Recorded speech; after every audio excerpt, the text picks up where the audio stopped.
Winasak ng bagyo ang malaparaisong ganda ng Siargao.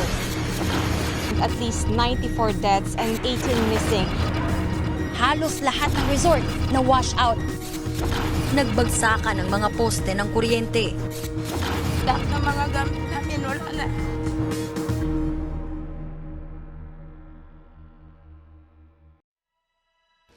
December 16, 2021, nang maglandfall ng Super Typhoon Odette dito sa Siargao Island, na kilalang surfing capital ng Pilipinas.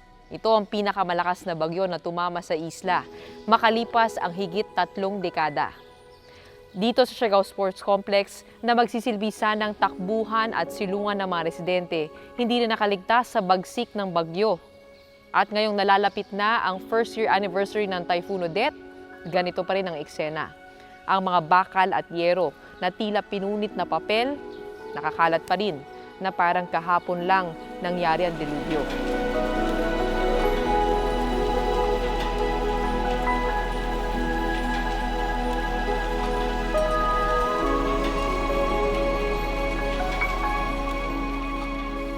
Ano na kaya ang sitwasyon dito sa Siargao Island? At nakabangon na kaya ang mga residente? Yan ang ating aalamin kasama ang inyong Woman in Action, Gretchen Ho.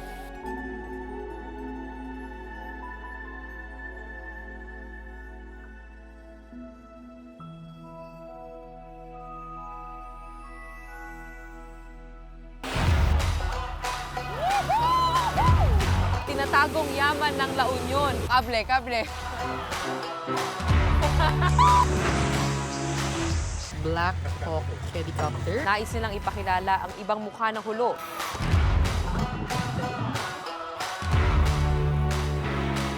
We are at the center of the Bible story right here in the old city of Jerusalem. Hindi pwedeng pa lusog. Parang kulang pa sa training yung mga camera. Tuloy-tuloy lang ang biyahe. Tuloy-tuloy lang, tuloy-tuloy lang. Mararating mo rin.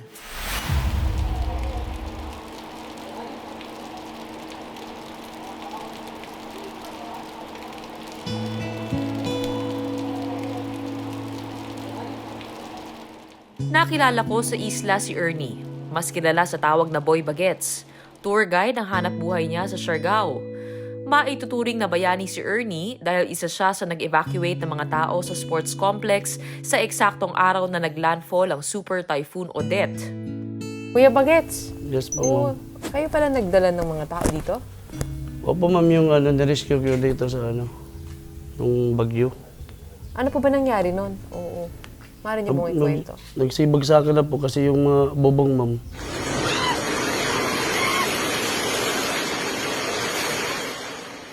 May nakita kong dito, 4. Hindi na nila alam kung ano yung gagawin nila. Tapos ako naman doon nakatago na. Walang ibang gustong tumulong sa kanila, kundi ako na kusang lumabas. Yan na yung sports complex. Ni-rescue mo yung mga tao na Opo. nandito. Kaya walang nasaktan. Oh, Meron wala. nga nasugatan lang, no? Oh, sugatan. Pero wala po namatay nun dahil Wala, dito. wala po Buti dito, naman. ma'am. Ginamit ni Ernie ang kanyang van para mailikas sa mga naabutan ng bagyo. 7 AM pa lang, ma'am.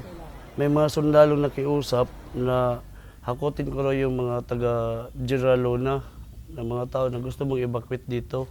Habang kinakausap ko si Ernie, nag-flashback sa kanya ang bangungot na dala ni Odette. Kanina, ko nga yung naalala kong pag ganun yung bubong. Tapos Nakita niyo na nandiyan bago pa bumagsak na delikado na siya? Opo, ma'am. Diyan sa gilid na yan, may nakita kong tao dito sa may ticket booth, kaya sinigawan ko na hilain mo ako para mahila ko tong 4 katao. Ayun. Saka kami nakapasok doon. Ayan, oh. Di pala banyo, locker pala. Mas bakit niyo po sila dinala doon sa room, sa loob?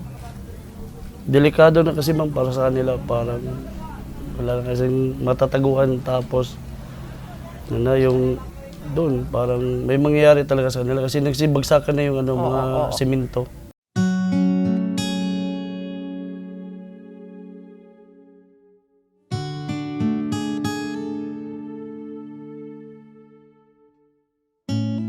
At dahil ginulantang ng super typhoon ang buong isla ng Siargao, dumiskarte ang grupo ni Ernie para makaligtas sa aftermath na dala ni Odette. Ay, damage. Ang dami sanban. Bali, after ng bagyo, nag-ambag-ambag kami. Nagrenta kami ng mga heavy equipment like bucket loader, mga chainsaw operators para makauwi kami dyan na Luna kasi dito wala kami makakain. Walang mainom na tubig, walang CR. Gaano katagal bago bumalik yung tubig, saka yung supply ng pagkain? Ma'am, mga almost 1 week, ma'am. Before sa typhoon audit. Pero yun ang pinagtataka ko kasi nga, yun nga rin yung nakita ko sa balita na wala raw presence ng government, tapos pati police, pati Oo nga, ma'am. Ang kadalasan nito lagi, palaging nagde-deliver ng mga relief goods is yung mga private sectors. Ang mga turistang nagbabakasyon sa Siargao Island na stranded dahil sa pinsalang iniwan ng super typhoon.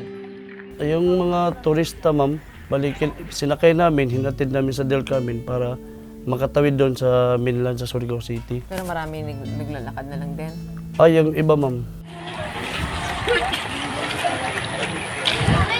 Dito, may mga nakaimbak pala dito sa mga rooms na may mga roll-up doors. Sinira ng mga tao, nagbabaka sakali na may mga kain. May nakuha pala sila doon, mga dilata, mga bigas. Paano po kayo bilang tour guide? Kamusta yung unang-una, kamusta yung bahay ninyo? Wala, sirang-sira, ma'am. Kasi malapit kami doon sa dagat, sa Barangay Santa Fe, General Luna. Apektado rin ang kabuhayan ni Ernie bilang tour guide. Pero dahil maganda ang kanyang serbisyo, tinulungan siya ng mga turistang naipasyal niya sa Siargao.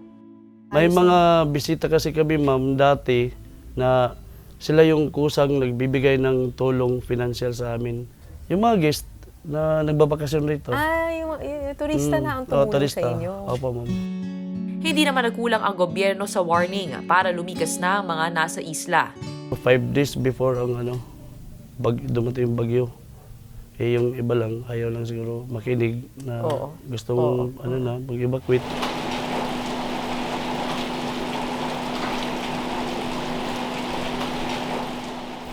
Lahat nung nagkasugat-sugat kami dyan sa bubog.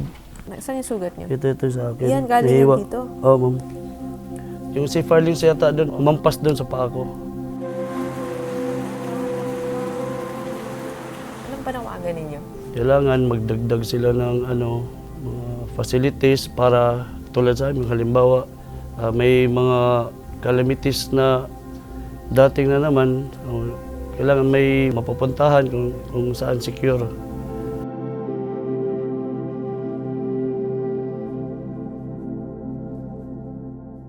Grabe, ganito pa rin yung itsura niya, 1 year na.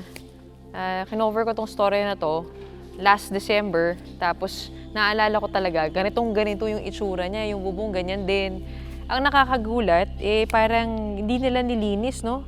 Maski yung mga bubog, kaya kung naglalakad ka dito, maaari kang madulas, may lumot-lumot pa, tapos pwede kang masugatan. Ine-expect mo kahit paano kung wala silang budget.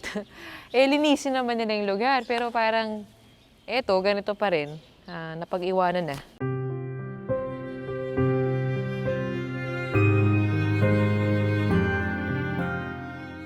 Pinaliwanag naman ni Surigao del Norte Governor Robert Lyndon Barbers kung bakit wasak na wasak pa rin ang sports complex ng Siargao. Even though you want to have it fixed and repaired, it's a matter of the funds na available. But we found already a possible funding source for this. In fact, this is one of the priority, this convention center, because it's an income-generating facility. So priority to. Hopefully, if not this December, by January, the repairs would start.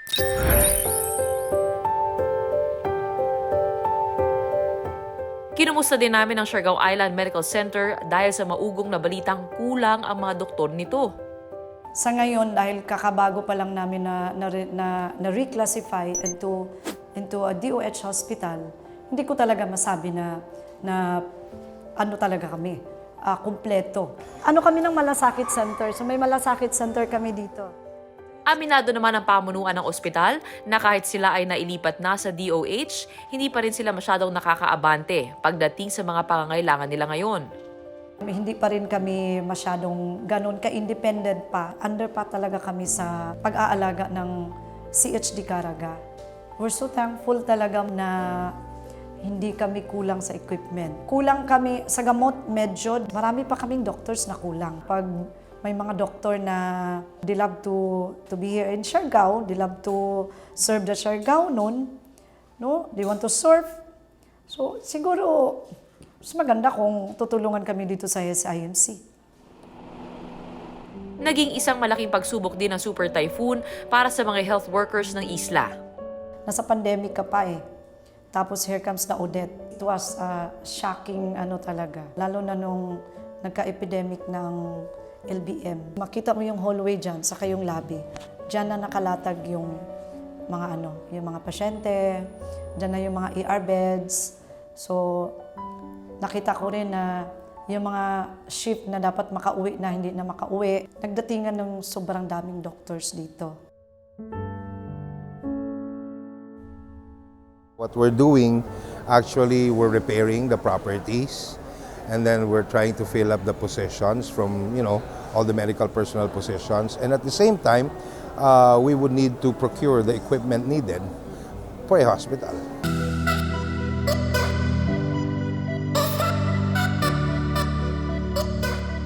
Bukod sa infrastructure at healthcare, tinamaan din ng Bagyong Odette ang pangunahing industriya ng Siargao, ang tourism. At kitang-kita naman sa kanilang sikat na Coconut View Deck ang epekto ng Odette.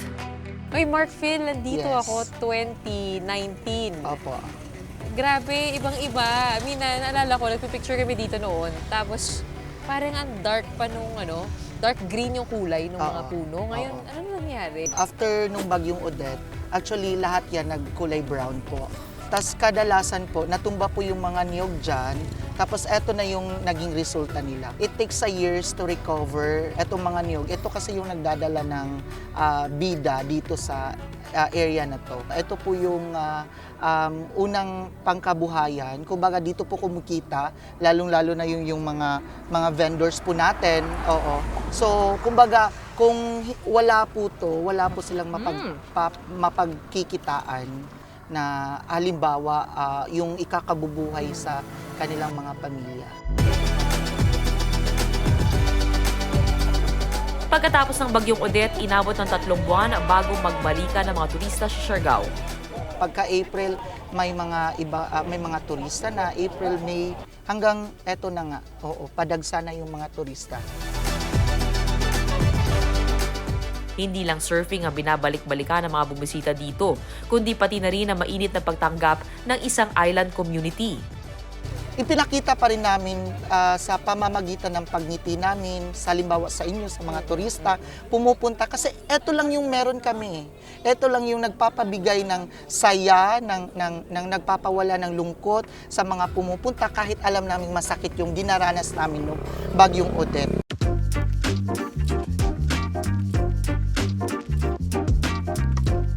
Ngunit ang pagiging masiyahin at maparaan ng mga Siargao noon, kitang-kita dito sa kanilang inimbentong human drones.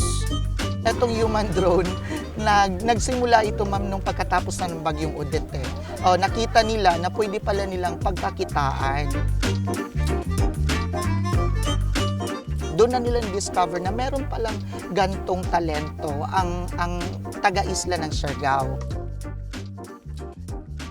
Pero paano nga ba ito, Direk? Ano ba yung human drone? Ako ba ang susubok? Magpapaturo ako mag-human drone. Kasi wala akong pambili ng drone. Kaya para baka sa show ko, pwedeng matutunan yan. Pwede ba ako magpaturo? Pwede, ma'am.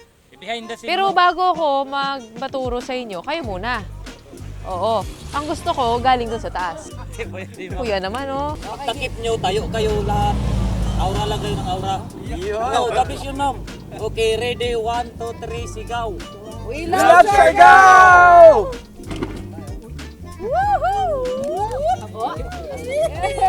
Tayo lang. Tayo ba tayo?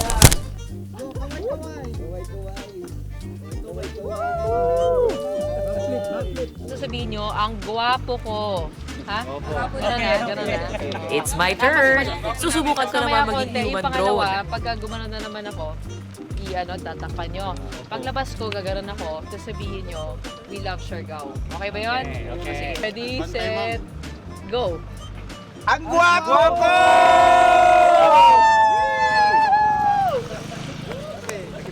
We love Siargao!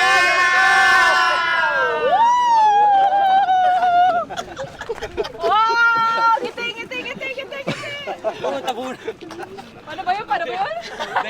Ben, harap sa langit yung ending. Volleyball! Harap sa langit yung ending. Harap sa langit yung ending. Spike! Op!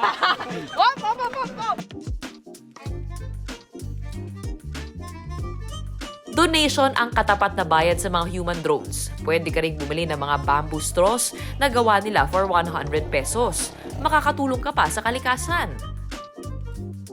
Pumasa kaya ako sa human drones of Siargao?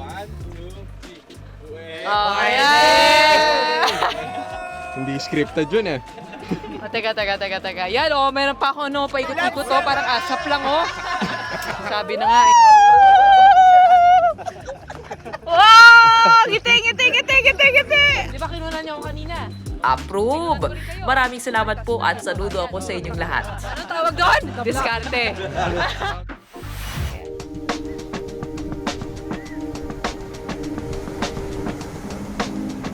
1980 nang magsimula ang surfing sa Siargao Island. Naghanap ng perfect wave ang mga foreigners na sina Tony Aruza at Steve Jones at nahanap nga nila ito sa General Luna.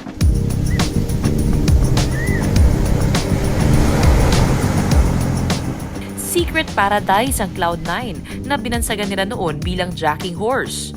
Hanggang sa kumalat ang mga litrato ng world-renowned surfing photographer na si John Callahan noong 1992, tampok ang mga international surfers na nagpupunta sa isla. Dito na sumikat bilang isa sa mga top surfing destinations in the world ang Siargao.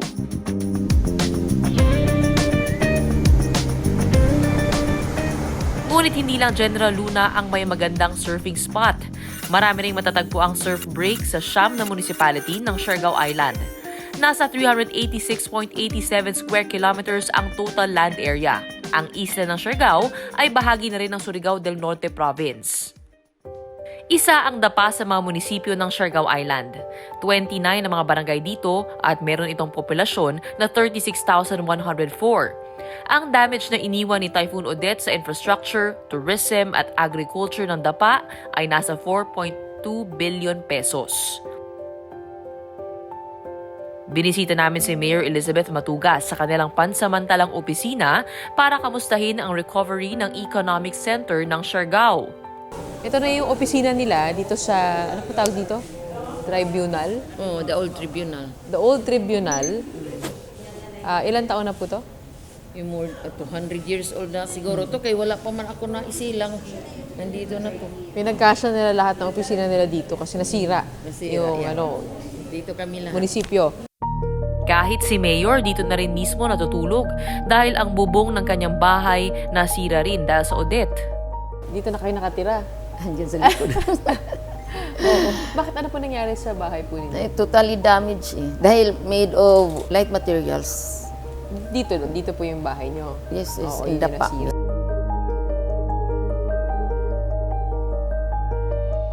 Ano po yung ginagawa ninyo ngayon para masiguro na climate-proof yung mga buildings, yung mga tahanan, pag nire-rebuild mo siya? Actually, kahit sabihin mo sa kanila, hindi kaya ng yung sa financial sa budget. Sa budget hindi kaya.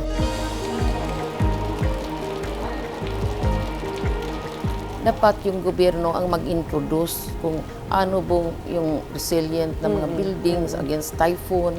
Pero kung itong mga ordinaryong tao lang, parang magastuhan talaga kasi very expensive ang construction materials here dahil imported lahat. Sinagot din ni Mayor ang issue sa kakulangan ng aksyon noong nasalanta sila ni Odette. Hindi raw po sila nakakita ng presence ng government nung time na nag-evacuate sila doon sa Siargao Sports Complex. Hindi naman yan lang ang lookout namin. lahat naman iniintindi natin yung Municipal Disaster Risk Reduction and Management Council. 24 hours ang operation. Lahat naman pinupuntahan. Siguro sa lakas na at that time, at bagyo na at that time na talagang nagtumbahan na, hindi ka na makarating. Dami ng trees sa daan. Bitin din ang budget ni Mayor para magpagawa ng bagong evacuation center sa panahon ng mga delubyo. Pagka tinamaan po kayo ulit ng knock on wood, ng bagyo. Naku, huwag sana. Ano po ang plano natin? Saan po natin i-evacuate yung mga tao? Dito sa munisipyo, wala naman talagang iba. Kasi naghintay din kami ng tulong from the national government.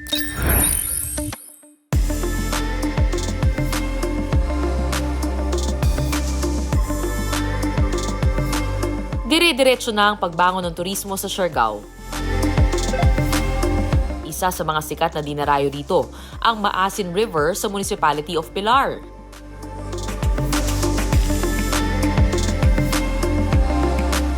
Chill na chill talaga dito sa Maasin River. Kita mo naman, oo. Nagpipictorial lang sila dun sa balsa. Kalmado lang. Meron nung tumatalon dun sa deck. Ito yung Maasin River. Malapit lang ito dun sa Maasin Viewpoint na sikat na sikat. Yun yung may view ng maraming coconut trees. Dito naman, kung ayaw mo ng surfing, kung ayaw mo ng malalakas na alon, gusto mo kalmado lang, perfect itong puntahan. Kapag binaybay mo itong Maasin River, dun sa dulo, meron dun matatagpuan na small secret lagoon. At tuwing gabi, meron daw mga alitap-tap o firefly na makikita. So, siguro makakahanap tayo dito ng May mga tuyo ba dito? Kasi, di ba, maasin? Iba yun.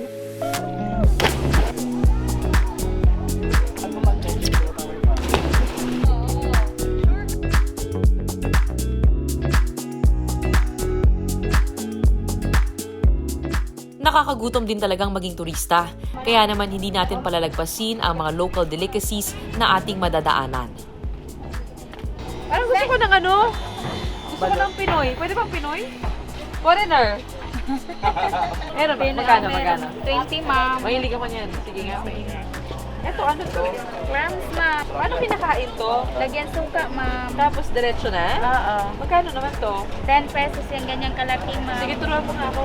Anong tawag dyan? Clams lang? Clams, sa tawag sa amin dito, ma'am, tuway. Tuway. Tuway. Parang kumain ako ng sea urchin lang, no?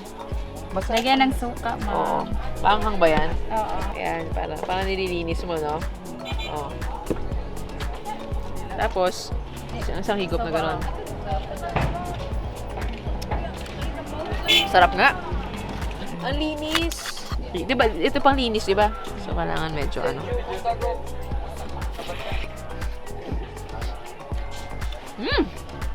Ang sarap ng medyo maanghang-anghang. Hindi malansa. Panalo. Kakaiba yung street food experience dito sa Siargao. Sanay tayo sa fishball, sanay tayo sa squid ball dito. Diba? Tuway. Clams. Meron pang Pinoy. Kumain din ako ng ginangang, inihaw na saging ng isla. Sarap. Malambot Kaiba yung banana ko niya dito Lambot, sarap. Malamis-lamis. Diba? O, ayos sa street food nila. Healthy. Mula street food, tikman natin ang pagkain sa isa sa mga hotel sa isla. Here to treat us to some Mediterranean cuisine, we have with us the owner of Payag Sweets, Attorney John Cobillan. Oo, bakit Mediterranean? Oh, well, ito yung favorite namin ng wife ko. I tried to learn how to cook this menu, no? And then, yun. Bale, comfort food din yung Yes, mag-asawa. yes. Ano yung pinaka-signature mo dito? Kebab and chicken tandoori. Matikman niya. Kebab. Tapos, And then you try the white the sauce. white sauce. And then, meron ba kayong spicy? Yes, Sabi this spicy? one, yeah. Gaano katagal na yung hotel niyo? We started 2017. We were a group of friends who loves triathlon. We started to rent out yung Nipa structure sa beachfront. We realized na may mga days na wala naman training, sayang yung rental. So we tried to rent it out. So, Nipa Hut. Yeah, Nipa. Simula. Yes. Ano ibig sabihin ng payag? Payag is a Bisaya dialect which means Nipa. Gaano kahirap para sa inyo to recover yung losses ng Odette? Actually, hanggang ngayon, nasa stage of recovery pa rin. So, most likely mga nasa 60% pa sa recovery. Pero, yun na, with the help of the local government, no, the national, dahan-dahan na nakakabangon yung Siargao. Para sa Surigao noon, nakatulad ni John, higit pa sa turismo ang binabalik-balikan ng mga tao sa islang ito. Actually, it's more of the community. Yung community dito na you can find your group here. Tapos, yun na nga, parang positive siya parate. Gano'n. That will make you love the island. Yun talaga, yung spirit. Yes. Yung spirit Actually, we quote this, the happy island. Ang mga nagsistay dito, mostly foreigners ba? Or what's the usual mix? Mix na. May mga Pilipino, may mga balikbayan, mayroon din mga foreigners. Right now, siguro mga 40% foreigners. Tapos, mga kaedad ko pumupunta dito. Ano ganun. hinahanap nila? Sarili nila.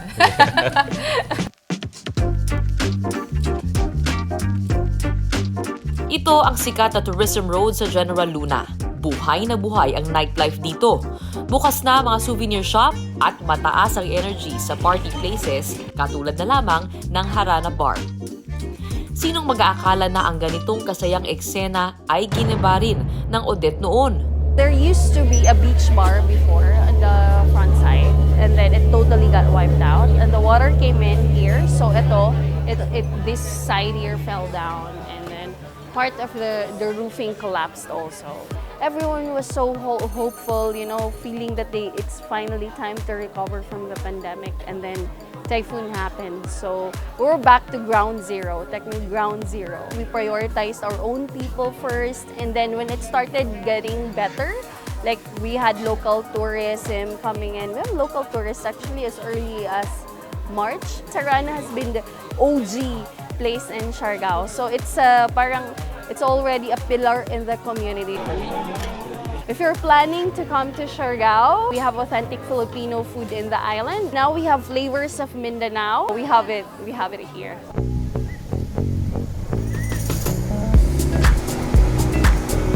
Kagaya ng bawat surfer dito sa Siargao, hampasin man na malalakas na alon, makadanas man ng wipeout, re-recover at re-recover pa rin ang Happy Island at patuloy na sasabay sa bawat agos ng buhay.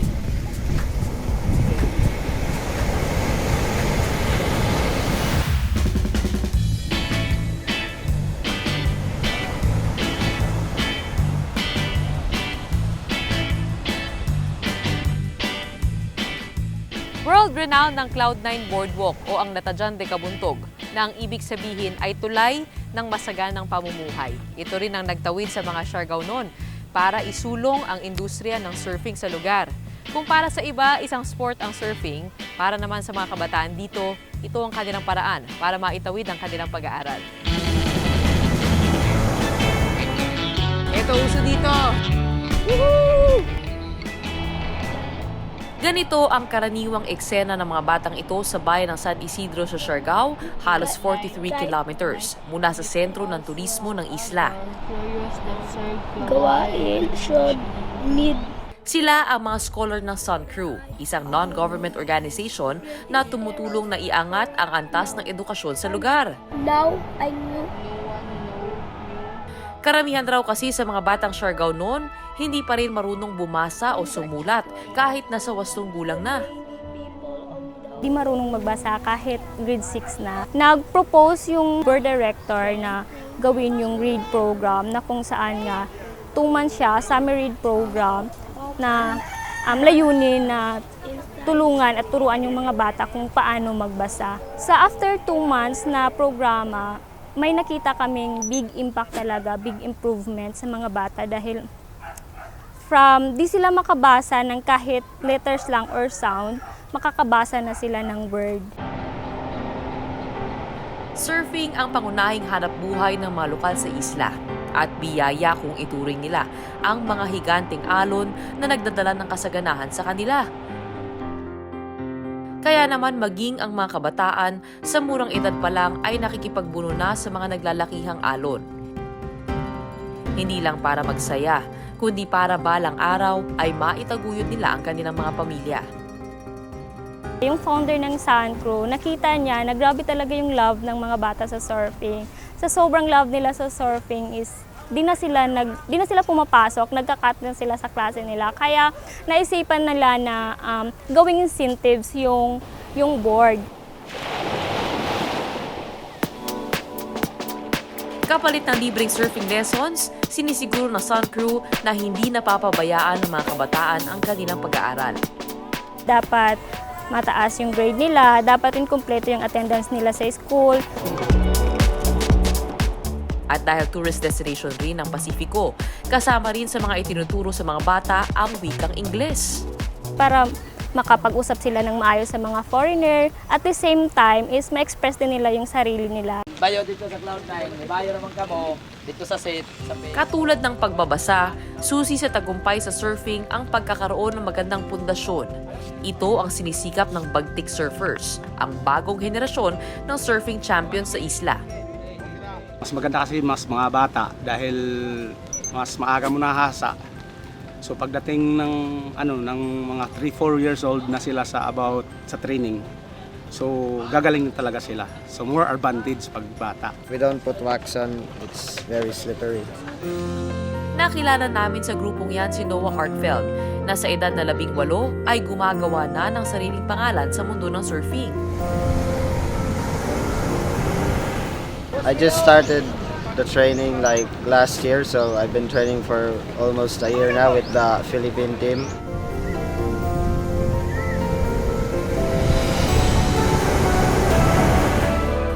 My goal is to become a professional surfer and surf on the world tour. From the Philippines, both the flag bearer and the sand pourer, Noah Hartfeld from Cloud9 in Siargao Island. Nito lang Mayo lumipad si Noah sa bansang El Salvador para iwagayway ang bandila ng Pilipinas sa International Surfing Association World Junior Championship at nitong Nobyembre lamang nasungkit ni Noah ang kampyonato sa Open Shortboard category sa katatapos lang na Pilipinas Surfing National Leg na ginanap sa Baler.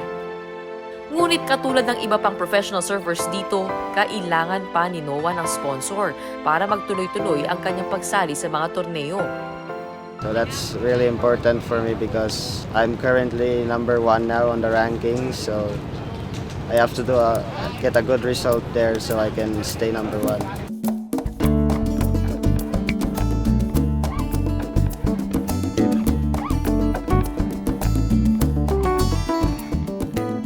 Ang boardwalk na ito, saksi sa talento at galing ng mga local at international surfers. Kinokonsidera ang Cloud9 bilang best surf break sa Pilipinas at napasama na rin bilang isa sa mga best surfing spots in the world. Ito rin ang madalas na unang bumungad sa mga turista dahil hindi makukumpleto ang Siargao trip mo nang hindi nakakapag-selfie dito. Ngunit sa kabila ng pagiging simbolo ng pagkakakilanlan ng lugar, bakas pa rin sa mga surfer tulad ni Noah ang bangungot na nangyari 1 taon na ang nakalilipas.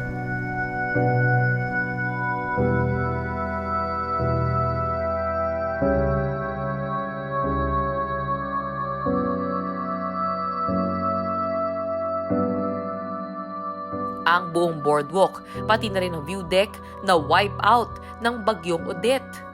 Didn't know that it's Siargao anymore. It felt like a different place because it was so messed up.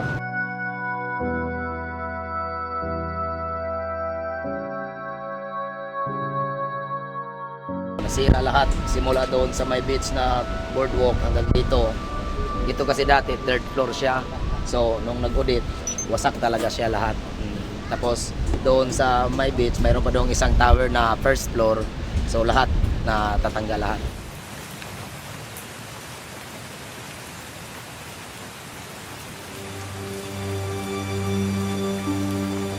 Sabi ng LGU na lumikas na kayo kasi malakas talaga to. Halos wala rin natira sa bahay ng assistant coach ng Bagtik Surfers na si Badok. Ang tahanan na bunga ng kanyang pagtatrabaho bilang surfing instructor na wala sa isang iglap. Toilet na lang namin. Ito, Yan na lang yung siya natira na. namin. Yan na lang yung ano namin, palatandaan kung nasaan yung bahay namin nakatayo. Kung wala ang CR, hindi namin mahanap yung yung tinitara. Oo. Nawalan man ang tahanan si Badok, pinursigi pa rin niyang bumangon para sa kanyang pamilya. Yung pisto namin, ito. Tapos nilagyan namin na dito ng trapal para matulugan kami. Diyan kami 4. Oo, 4. Pinagtagpi-tagpi namin. Mabuti na ayos Kasi na mahirap ganyan. na sa evacuation. Maraming tao, tapos yung mga bata, baka magkasakit pa doon. Pag may mukontak sa amin na Palinis. magpalinis, punta kami, maglinis kami doon para Ayun ang makapira kami. hanap buhay. Oo, hanap buhay namin. Siya sumasama mangwa ng mga basura. Oo.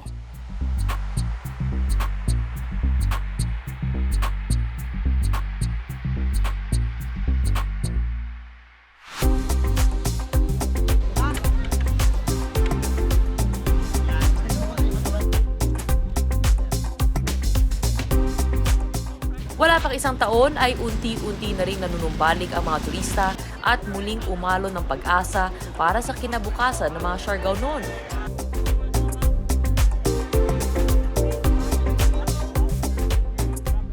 Ang tulay ng Cloud9 muli nang naitayo at hindi man nakabalik sa dating anyo, mas matibay naman ito ngayon at handang magtawid muli ng mga hanap buhay. So ito ngayon, bagong gawa lang ng government namin dito. Ganito rin kung anong ngayon na mga sahig, ganon din yung dati. Yun pa rin. Pero ngayon binago, ginawa ng simento yung poste. Pero dati, kahoy lang na mga matitigas na kahoy. Ngayon, okay na. Dandahan na siyang bumabalik. Tuloy-tuloy ang magtrabaho.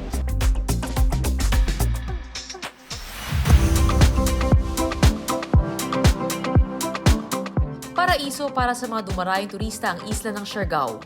Mula sa mga naglalakihang alon, nagagandahang mga beach at ang mga matatayog na puno ng niyog, lahat ng yan nandito na sa isla. Kaya hindi katakatakang kinilala ang Siargao bilang most beautiful island ng premium travel magazine na Condé Nast Traveler noong 2018. At kung adventure ang hanap mo sa isla, bakit hindi subukan ang natatagong ganda ng underground pool sa bayan naman ng Pilar? Halos 30 minuto mula sa General Luna, mararating mo na ang Tayangban Underground Pool. Uy, teka, sexy ng mga cameraman ko. Oh my God! So, gaano kalayo po yung lalakarin natin? 1 minute lang, ma'am. Ha? 1 minute lang. Madulas. Pababa na kami. Papuntang Tayangban Cave Pool.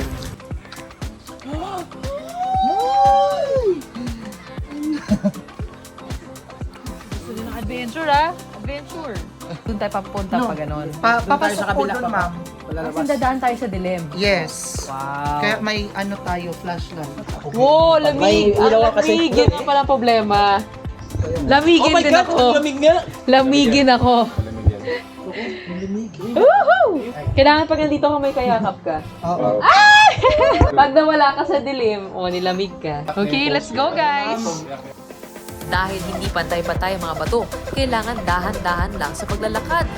Dyan, may daan dito. Kakaibang caving. Hakbang mo na, ma'am. Saan ba? Dito? May lubid naman ang maaaring kapitan kung takot ka sa dilim.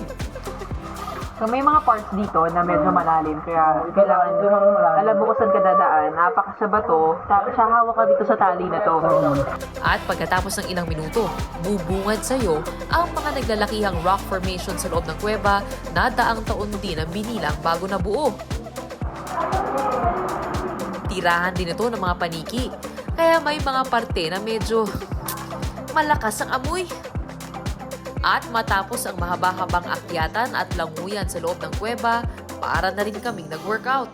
Finally, nakita ko na ang light at the end of the tunnel.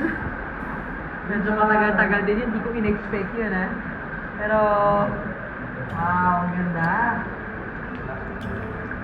Para kang nasa gitna ng jungle. At nahanap mo ang mga Tarzan.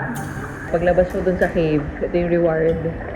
Tahimik lang na pool surrounded by trees. surrounded by nature. Inaalagaan natin kung tayo nagpupunta. Hindi basta-basta ka naghahawak ng mga bato para ma-preserve natin yung rock formation. Saka yung mga kuhol, di ba? Para dumami pa sila. Hindi natin nag-disrupt yung ecosystem.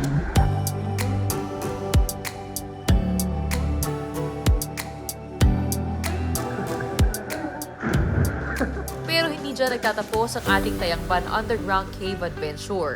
Maaari ka pang mag-alatarzan dito.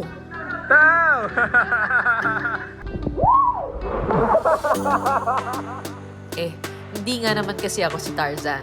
Jane nga naman kasi tayo.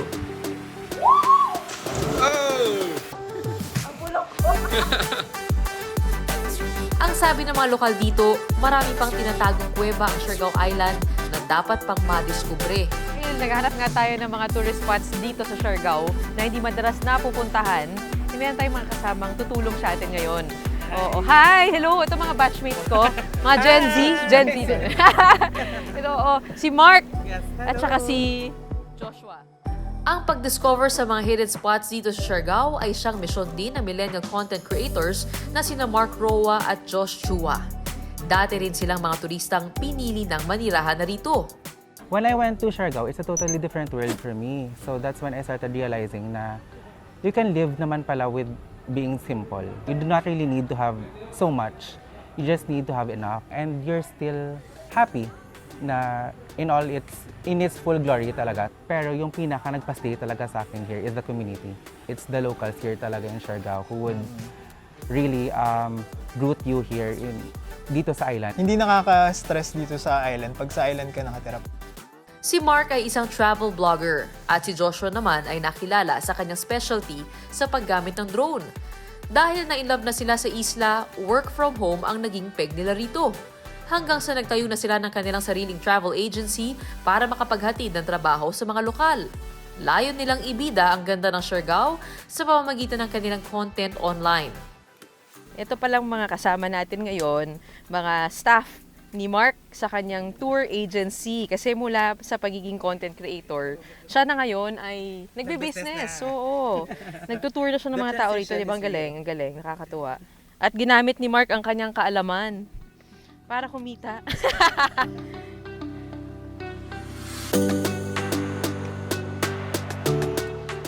Breathtaking at Instagrammable ang views dito sa Siargao. At ayon sa mga lokal, marami pang natatagong mga spots dito sa gitna ng isla. Katulad na lamang nitong Bugak Cold Springs na nandito sa Santa Cruz. Kung titignan mo yung tubig, malinaw, malinis, may mga isda pa. Galing kasi yan sa bukal. So kung gusto mo mag-swimming, pwede dito. Kung gusto mo mag-boating o magbalsa, pwede dito. O kaya kung gusto mong umimote sa mga litrato nang walang nakakakita sa'yo, perfect itong spot na ito. Ito na rin kasi yung naging trademark ng Siargao, yung Boodle Fight. Siyempre, para makumpleto ang ating trip, hindi mawawala ang Boodle Fight. O tara, kain tayo. We love Siargao! Thank you.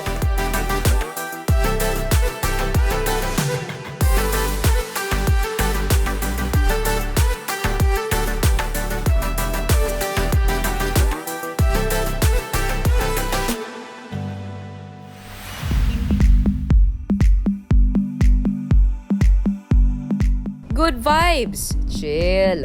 Maganda ang enerhiya ng Siargao. Bukod sa simple ang pamumuhay ng mga tao rito, marami ring kabataan ng masigasig na nagtutulungan para mapabuti pa ang isla. May mga kabataan din na piniling dito na lang manirahan para maisulong ang kanilang advokasya. Ito na yun. Tulad na lamang ni Cara Rosas na co-founder ng Local Lab, isang Siargao-based non-government organization o NGO na nakafocus sa sustainable livelihood. So we're really an NGO that's a grassroots based in Siargao where we focus on community empowerment and how we could really become a platform for the locals to achieve their full potential. Maraming proyekto ang Local Lab para maging mas tunay na maunlad ang buhay ng mga Siargao noon. At ang isa sa mga proyekto ay ang pagpapatibay ng mga bahay para kayanin ang mga darating pang bagyo. How is it possible to create, climate-proof shelter and still do away with cement and use light materials? So really, it's like You more. say it's light material. A combination of like light materials plus like cement and stuff. But there's also a way to like really build around the nature, and like even when you look at the wind and like where the wind flow is really gonna come from, just building that architecture from there also. And like here for Local, a lot of our projects are utilizing like the old structures that were here before. So this house is probably like 40 years old. That was built like an ancestral house in General Luna. What happened to this house during Odette? It survived actually. Totoo? Yeah. As in, yung So- bubong hindi nasira? Oh no, Nasira a lot pa rin? of the yeah, Nasira a lot pa of rin? the Oh. things flew out, but like the main structure is what Okay, survived, and that's what we wanted to like breathe a new life into this. Yung kahoy, kaya naman, no? Yeah, so these like all the hardwood here is like still from the original house. These stairs, so this is like where the chickens used to be in the house under, and then there were 2 bedrooms there. So this wood was from the old house. And for example, the cocoa lumber that we use here to rebuild was from one of our projects called Coco Lab, where we utilize the fallen trees from Typhoon Odette and turn that into a... So that was one of our projects for debris to shelter release.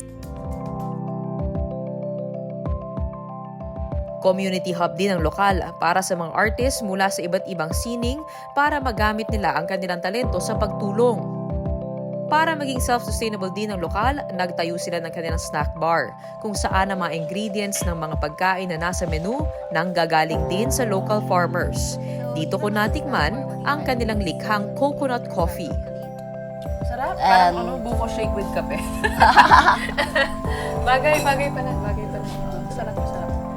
Dahil sa lokal snack bar, nabuo ang lokal tabo. Ito ang bagsakan ng gulay na tumutulong naman sa mga magsasaka ng isla.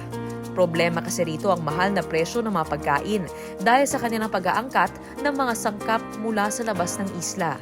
Circular economy, ito yung to have sustainability in the island, and Local Lab can sustain on our own.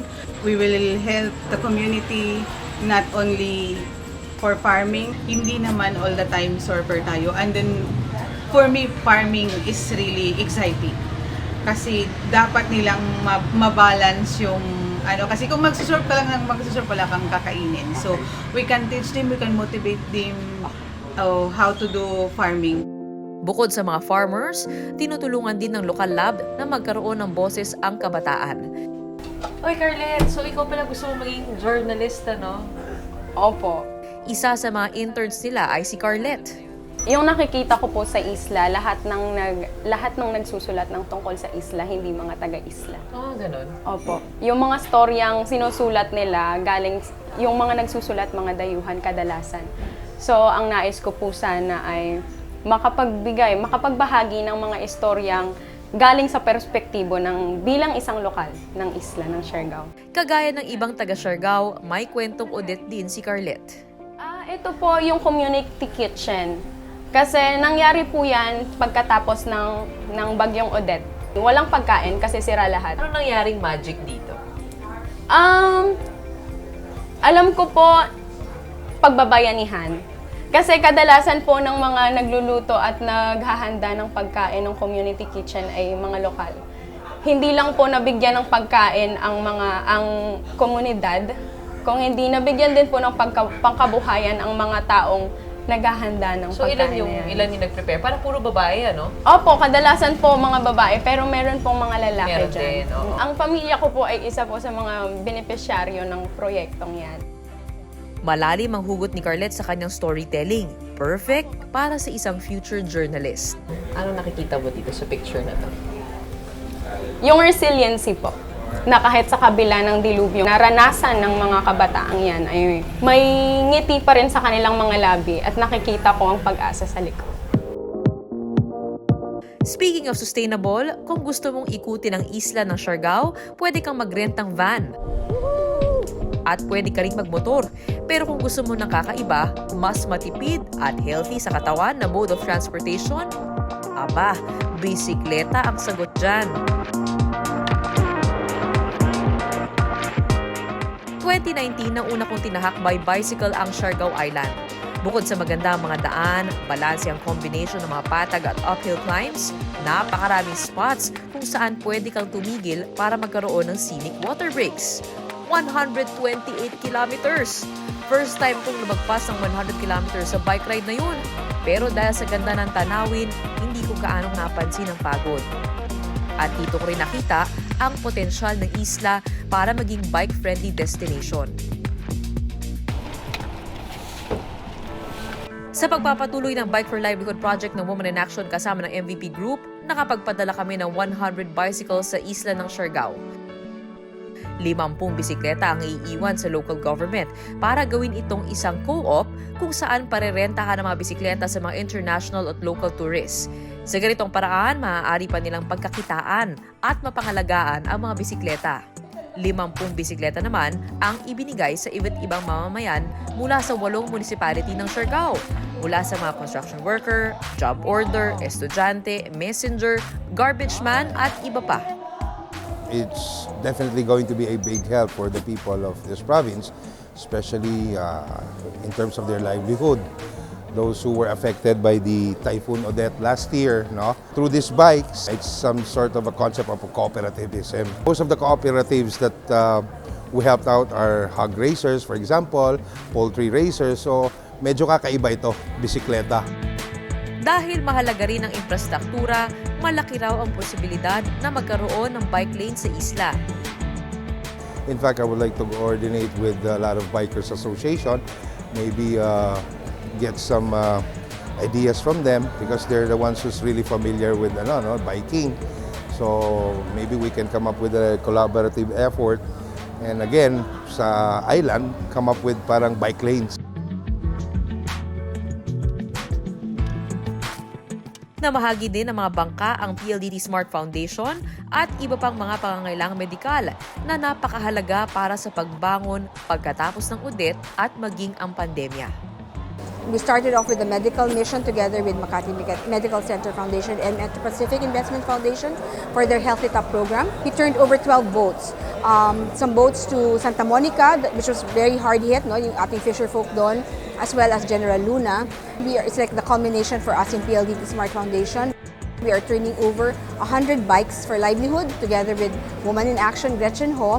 And aside from the 100 bikes, we're also giving away 9 hospital kits in a bike, or first responder kits, to the 9 municipalities here in Siargao. And we're also turning over from our side, from PLDT Smart, the Ligtas kit, which is communication devices, which includes a sat phone in preparation for future disasters. So all of this we're doing here in Siargao as part of our MVP Group, Tulong Kapatid, and Typhoon Odette Recovery Program. Maraming salamat, PLDT Smart Foundation! Yahoo! Nakipag-partner kami sa Metro Pacific Foundation na dalhin sa bayan ng Burgos and sa susunod na araw sa bayan ng General Luna ang tinatawag natin na Health It Up Surgical Medical Mission para sa Siargao. Alam namin na hindi rin ito mangyayari kung hindi kami makipag-partner sa public sector. So nandyan ang LGU, salamat at saludo. Sa amin, tuloy-tuloy pa rin ang Pasko dahil sa inyong lahat. Bukod sa bayanihan at pagkakaisa, pag-asa din ang susi para sa pagbangon ng Siargao. Kami sa PLDT Smart Foundation, nandito po kami kasama nyo sa pagbangon. Kitang-kita naman sa mga mukha ng ating mga beneficiaries ang tuwa mula sa kanilang natanggap na tulong. Nais ko magpasalamat una-una sa Panginoon, ilabi na kay Gretchen, sa lahat ng mga sponsor na nagpasalamat ako sa isa kong nabiyaan sa bike. Bagay sa inyo, nakakabata. Oo. Paano makakatulong sa inyo yung bisikleta? Makatulong minsan pagpunta ng bukid. Layo ba nilalakad natin? Oo, malayo. Minsan nilalakad, minsan tinatakbo. Talaga? Athlete pa natin, athlete eh. Ayan, athlete. Marami Okay. bang nagbibisikleta dito or palaki ng palaki na yung ano? Yes po, maraming nagbibisikleta. Nung pandemic, medyo na ano siya. Pero ngayon, marami na. Pati mga foreigners. Tuwing kailan kayo nagra-ride? Nung dati, every day, tapos long ride pag Saturday. Oo, nag-aikot kami ng Siargao. Anong balak to sa bike? Pamasahe ko, nakalibre na po ako sa pamasahe. Masyado po mahal yung gasolina sa ngayon. At saka nakapagbibigay po siya ng ng saya sa sa amin, sa local, sa tour guide at saka sa tourist Sabi nga nila, crisis breeds opportunity. At sa mga hamong dala ng Typhoon Odette dito sa Siargao, nagkaroon ng pagkakataon ng lahat na magtulungan. Mula sa ating mga bagong siklista hanggang sa ating mga volunteers at sa lahat ng tumulong para makabangon ang isla, sana magtuloy-tuloy po ang pagkakaisa.